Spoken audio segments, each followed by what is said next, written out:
Ni hao! Ako po si Natalia. At ngayon po, ipapakita ko sa inyo ang magkulay na kultura ng bansang China.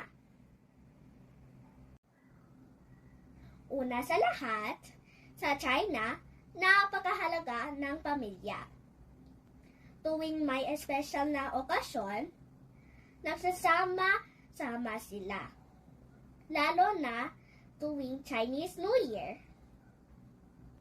Tuwing Chinese New Year naman, nagsasabit sila ng mga pulang palamuti. Dahil ang pula ay kulay ng swerte at kaligayahan. Namimigay din sila ng ampaw.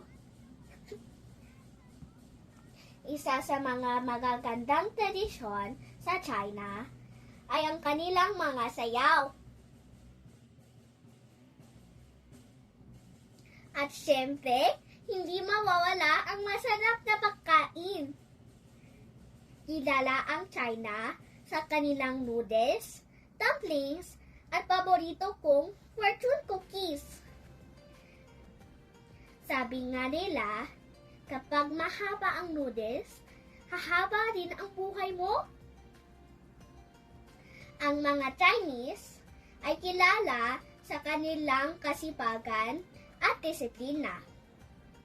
Sana ay natuwa kayo sa binahagi kong kultura ng China. Xi xi!